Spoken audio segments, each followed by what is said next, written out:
YSR Congress party అధ్యక్షులు మాజీ ముఖ్యమంత్రి వర్యులు శ్రీ వైఎస్ జగన్మోహన్ రెడ్డి గారి ఆదేశాల ప్రకారం డిఎస్సిలో జరిగిన అవకతవకల మీద కోవూరులో రెండవ రోజు రిలే నిరాహార దీక్షల్లో కూర్చుంటున్నాం. ఈరోజు బుచ్చిరెడ్డిపాళెం రూరల్కి సంబంధించి యువత, విద్యార్థి, కౌన్సిలర్స్, నాయకులు అందరూ కూడా ఈ రిలే నిరాహార దీక్షలో పాల్గొంటున్నారు.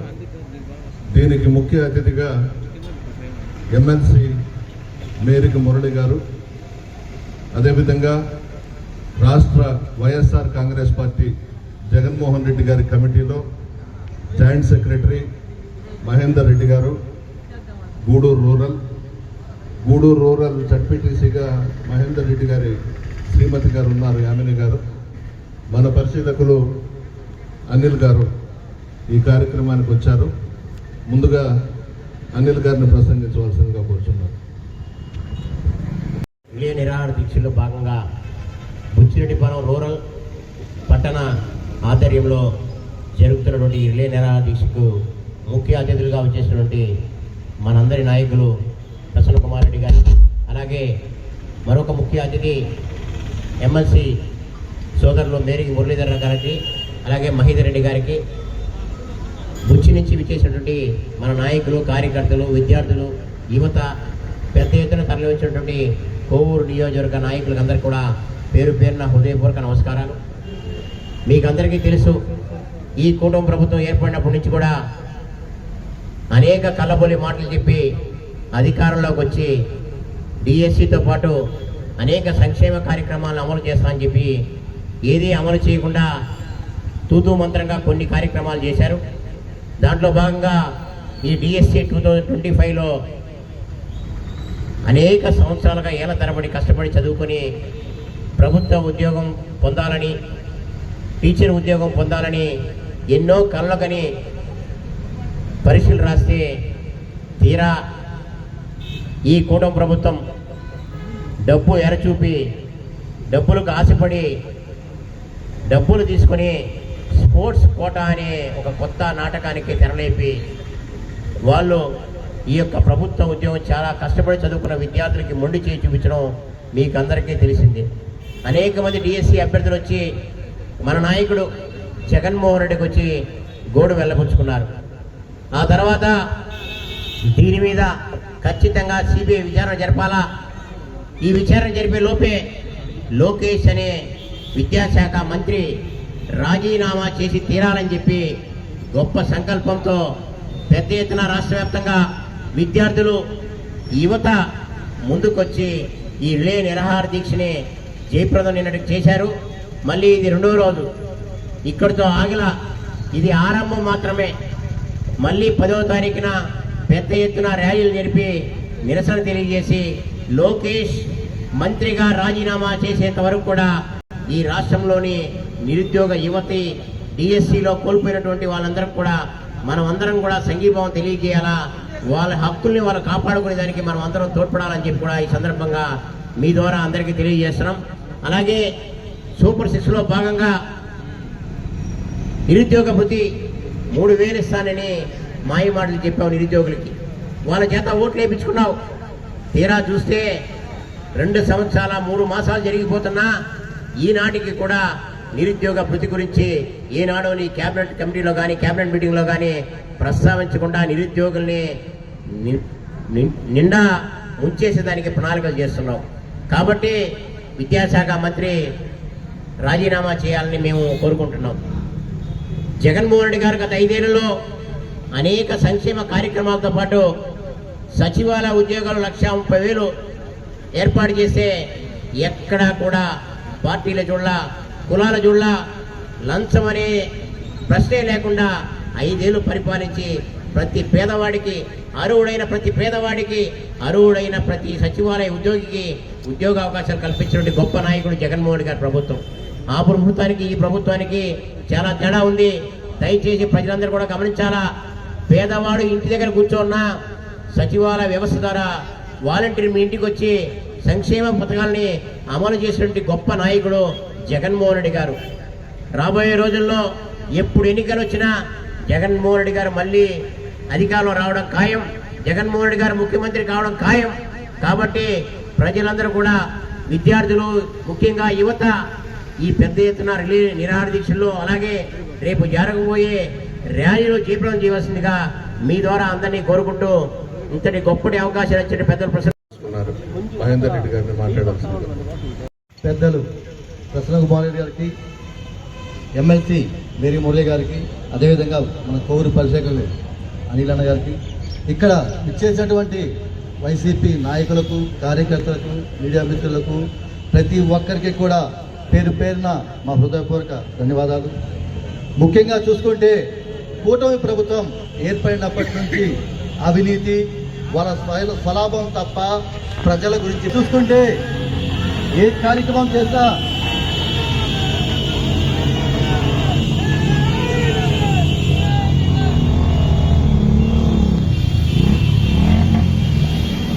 దోచుకో దాచుకో అన్నట్టే ఉంటుంది. ప్రశ్నించే నాయకుడేమో అడ్రస్ లేకుండా పోయాడు. ఈ కూటమి ప్రభుత్వానికి బీజేపీ చేసి మొత్తం రాష్ట్ర అభివృద్ధి ఏం జరగడం లేదు. ముఖ్యంగా వీళ్ళ భూముల చుట్టూ రోడ్లు వేసుకోవడం, రాజధాని పేరు చెప్పి వీళ్ళ భూముల్ని డెవలప్ చేసుకోవడం తప్ప మరి ఇంకేమీ జరగలేదు. ముఖ్యంగా ఈరోజు నిరుద్యోగ యువతకి డిఎస్సి అనే ఒక చిన్న అబద్ధం చెప్పి కోట్ల రూపాయలు వసూలు చేసుకున్నారు. ఈ ప్రశ్నాపత్రాలు అమ్ముకున్నారు. అదేవిధంగా గతం 2012 ఉమ్మడి ఆంధ్రప్రదేశ్లో 2% ఉన్న రిజర్వేషన్ ఇప్పుడు 3% చేశారు. ఆ శాప్ చైర్మన్ ఎవరయ్యా అంటే ఆ ఇంట్లో వాళ్ళ కుటుంబానికి సేవ చేసేవాడికి శాప్ చైర్మన్ ఇచ్చారు. ముఖ్యంగా ప్రతి ఒక్క యువతను, పేదలను, ప్రతి ఒక్కరిని పేరు పేరున మోసం చేశారు. ఇంతకుముందు చెప్పారు సూపర్ 6 మేము జగన్మోహన్ రెడ్డి కన్నా మెరుగైన పరిపాలన చేస్తామని చెప్పారు. ఈ రోజు చూడండి, జగన్మోహన్ రెడ్డికి కూటమి ప్రభుత్వానికి ఏమైనా సంబంధం ఉందా? ఈ రోజు అభివృద్ధి అంటే ఆంధ్రప్రదేశ్ చుట్టూ జరిగింది. అది మనం చెప్పుకోలేకపోయాం. పోర్టులు కట్టాం, హార్బర్స్ కట్టాం, మెడికల్ కాలేజీలు కట్టాం, 1,30,000 ఉద్యోగాలు ఇచ్చాం. మనకు పబ్లిసిటీ తక్కువ. ఏ కూటమి ప్రభుత్వానికి పబ్లిసిటీ ఎక్కువ, పని తక్కువ. ఏ చిన్న కార్యక్రమం చేసినా కూడా ఇది మా ప్రభుత్వమే చేశారు. నిన్న పివి సింధుకి ఇచ్చినటువంటి భూమి శంకుస్థాపన మన జగన్మోహన్ రెడ్డి ఇస్తే శంకుస్థాపన అయిపోతే దాన్ని తీసుకొని మళ్ళీ నేను తీసుకొచ్చి పివి సింధుని మేమే తీసుకొచ్చి వైజాగ్లో ల్యాండ్ ఇచ్చామని చెప్పి ఒక అబద్ధాన్ని సృష్టించారు. జగన్మోహన్ రెడ్డి ఎప్పుడూ కూడా పేదల పక్షపాతి. ఎవరికైతే ప్రతిభ ఉందో వాళ్ళు ముందుకు రావాలనుకునే వ్యక్తి. అలాంటి వ్యక్తి ఈ రోజు రాష్ట్రంలో ఇటువంటి సంఘటనలు చూసిన తర్వాత ఇలాంటి ప్రభుత్వాన్ని జనాలు ఎన్నుకున్నారా? వీళ్ళకి మళ్ళీ కూడా మీరు పేరు పేరున ఏం అవినీతి జరుగుతుందో, ఏం జరుగుతుందో ప్రతి ఒక్కరికి చెప్పే బాధ్యత ప్రతి వైసీపీ కార్యకర్త పైన పెట్టారు. ఈ రోజు ప్రతి వైసీపీ కార్యకర్త, ప్రతి జనాలు చుట్టుపక్కల ప్రతి ఒక్కరికి చెప్పండి. ఈరోజు గతంలో మన ప్రభుత్వం మనం ఏమేం చేశాం. ఈరోజు మనం నిరుద్యోగ వృత్తి ఎక్కడి నుంచి వచ్చింది? ఇచ్చారా నిరుద్యోగ వృత్తి? ఎవరు ఇవ్వలేదు. అలా ప్రతి ఇది ఒక్కటే కాదు, ఏ కార్యక్రమానికి కూడా సూపర్ 6 అని పేరు చెప్పారు కానీ సూపర్ 6 అంతా ఫ్రాడ్. ఏ 1-2 కార్యక్రమాలు చేసి ఈ రోజు చెప్తారు మేము సూపర్ 6 అన్ని చేసేసాం, మేము చాలా అద్భుతంగా పరిపాలిస్తున్నాం అని ప్రతి ఒక్కరూ చెప్తారు. ఈ నారా లోకేష్ అయితే నోటికి అడ్డు అప్పు లేకుండా మాట్లాడతాడు. ఫస్ట్ ఈ స్కామ్ లో మొదటి ముద్దాయి నారా లోకేష్. దీనిపైన సిబిఐ ఎంక్వైరీ చేయాలి. నారా లోకేష్ ని అరెస్ట్ చేయాలి. రాజీనామా కాదు, అరెస్ట్ చేయాలి. ఎందుకంటే ఈ రోజు యువతని, వాళ్ళ కళల్ని అన్ని కూడా ఆడుకున్న వ్యక్తి. గతంలో మీరు చూడండి ధర్మేంద్ర ప్రధాన్, ఈరోజు జంజీవార్ ఢిల్లీలో చూస్తే దేశం మొత్తం అట్టుడికింది. అదేవిధంగా మళ్ళీ ఇంకో జంజీవార్ ఇక్కడ వచ్చింది.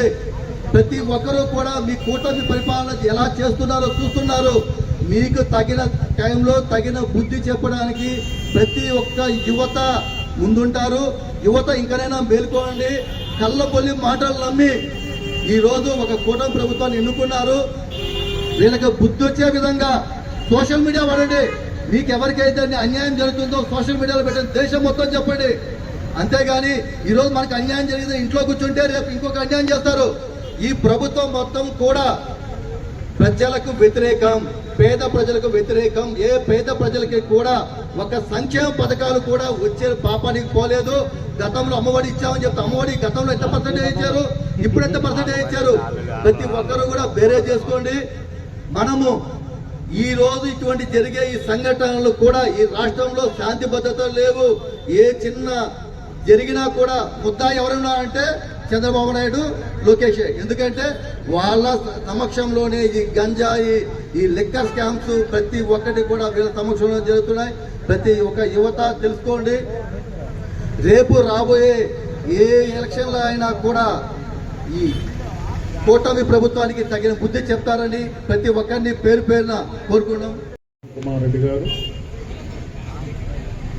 అదేవిధంగా యువకిషోరం నల్లపరెడ్డి రజత్ కుమార్ రెడ్డి గారు, గౌరవనీయులు హార్డ్ వర్కర్ అనిల్ గారు, మరొక సోదరులు మహేందర్ రెడ్డి గారు, ఇక్కడ విచ్చేసినటువంటి జగన్మోహన్ రెడ్డి గారి సైనికులు, సైన్యాధిపతులందరికీ కూడా సభాముఖంగా ప్రత్యేకమైన నమస్కారాలు తెలియజేసుకుంటున్నాం.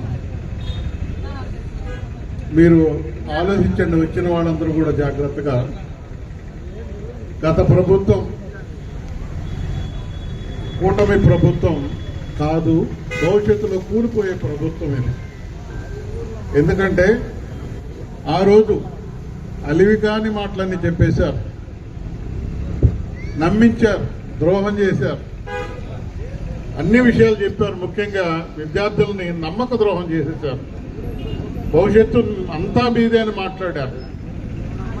ఆ రోజు చదువుకున్న విద్యార్థులు ఖాళీగా ఉంటే మీరు భయపడిన అవసరం లేదు, మీకు 3,000 రూపాయలు నెల నెలకి ఇబ్బంది లేకుండా మీ వరకు మీరు జీవించేదానికైనా నేను ప్రత్యేకమైన ఆలోచనతో ఉన్నాను, మీకు ముందుండి వడ్డిస్తానని చెప్పి మాయ మాటలు చెప్పారు. ఎక్కడ పోయింది నిరుద్యోగుల గురించి చెప్పిన మాటలు? ఎప్పటి నుంచో చెప్తున్నారు మీరు, ఎక్కడికి పోయింది మీకు? తర్వాత చదువుకుంటున్న బిడ్డల మీద పడ్డారు. ఏ రకంగా మోసం చేశారు? వస్తానే నేను ఎలక్షన్ ముందే సంతకం పెట్టినట్టు నటించారు. వస్తావు, రావడమే తొందర, రావడమే మీకు ఉద్యోగాలు, ఎన్ని అర్హత ఉంటే అన్ని ఉద్యోగాలు ఇస్తానని చెప్పారు. మీరు విశ్లేషించండి. ఈరోజు మరి టీచర్స్ ఎంతమంది కావాలి, ఎన్ని వేల మంది కావాలి, మీరు ఎంతమందికి నోటిఫికేషన్ ఇచ్చారు? తూతూ మంత్రంగా చెప్పాము మాట ప్రకారంగా కేవలం 15,000 మంది. అదే జగన్మోహన్ రెడ్డి గారు రావడంతోనే సంస్కరణ చేయాలి, గ్రామ స్థాయిలో నుంచి అందరికి అందుబాటులో ఉండాలని సచివాలయ వ్యవస్థ తీసుకొచ్చారు. తీసుకురావడమే కాదు, నిబద్ధతగా ఎక్కడ ఎవరు కూడా ఏలెత్తి చూపలేని విధంగా రిక్రూట్మెంట్ చేశారు. భవిష్యత్తుకి చదువుకున్న భవిష్యత్తుకి ఇంచుమించు 1.5 లక్ష మందికి చక్కటి అవకాశాలు కల్పించారు. కంపేర్ చేద్దాం, తెలుగుదేశం చెప్పి మాటలు, కూటమి చెప్పిన మాటలు, మరి జగన్మోహన్ రెడ్డి గారు ఇచ్చినటువంటి మాటలు గతంలో ఏ రకంగా నిర్వర్తించుకుంటూ ముందుకెళ్తూ వచ్చారు. ఆయనకి వేరే ఆలోచన లేదు, ఇచ్చిన మాట నిలబెట్టుకుంటూ ముందుకు పోవాలన్న ఆలోచన తప్ప వేరేగా ఆలోచించలేదు. రాష్ట్ర భవిష్యత్తు ఆలోచిస్తూ ముందుకు వచ్చారు. మరి ఇదే జగన్మోహన్ రెడ్డి గారు ఆ రోజు ప్రశ్నించిన ప్రశ్నలకు ఏదైనా ఒకటైనా జవాబు ఉందా? లేదు, మాయ మాటలు చెప్పడమే తప్ప నిట్ట నిలువన ముంచేశారు యువతని. చెప్పుకుంటూ పోతే ఎన్నో సమస్యలు ఉన్నాయి, రోజంతా మాట్లాడుకోవచ్చు. కేవలం యువత భవిష్యత్తు గురించే మాట్లాడుకుందాం.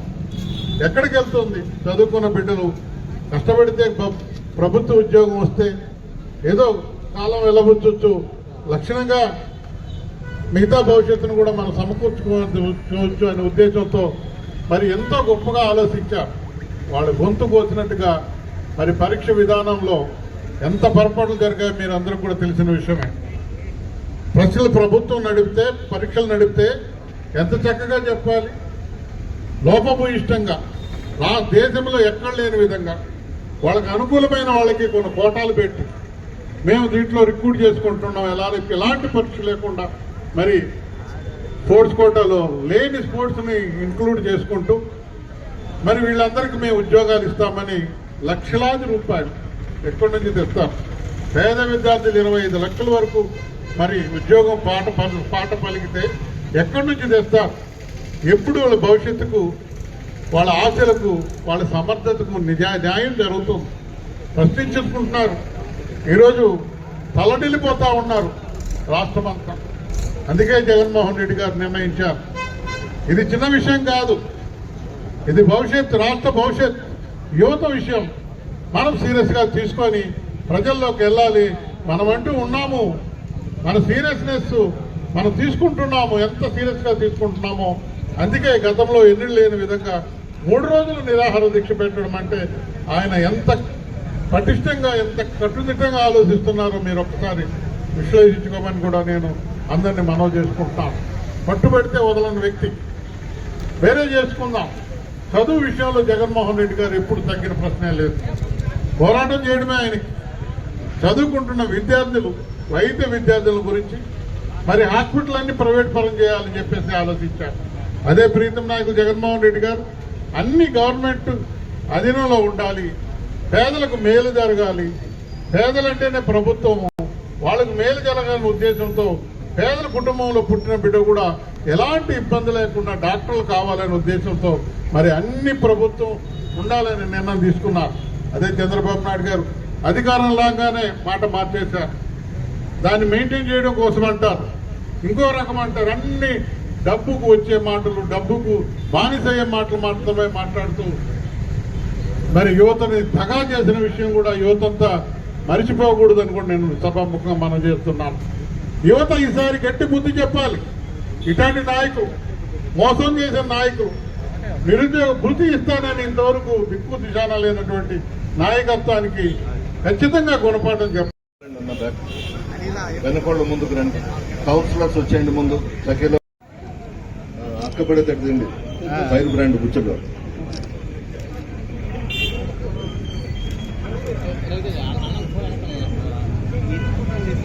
అయిందా? పని అయిపోయిందని దిగిపోకండి. అందరూ 4 గంటల దాకా ఉండాలి. నిన్న అట్నే చేశారు. అందరూ షేక్ హ్యాండ్ ఇచ్చి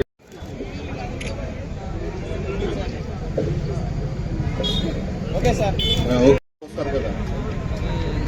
నిలబడండి, రామ్మ నిలబడండి. రండి.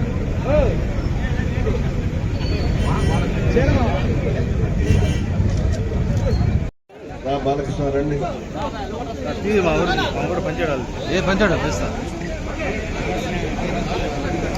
అలాగే అందరూ నిలబడండి. అక్కడ నుంచి అంత ఫోటో వస్తుంది. డిఎస్సి ప్రతి ఒక్కరికి, అర్హులైన ప్రతి ఒక్కరికి అన్యాయం జరుగుతుంది.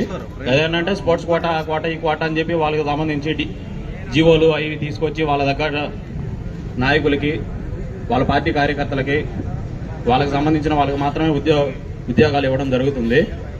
ఇది ఏంటని ప్రశ్నిస్తే ప్రతి ఒక్కరిపైన కేసులు పెట్టి స్టేషన్లో పెట్టడం జరుగుతుంది.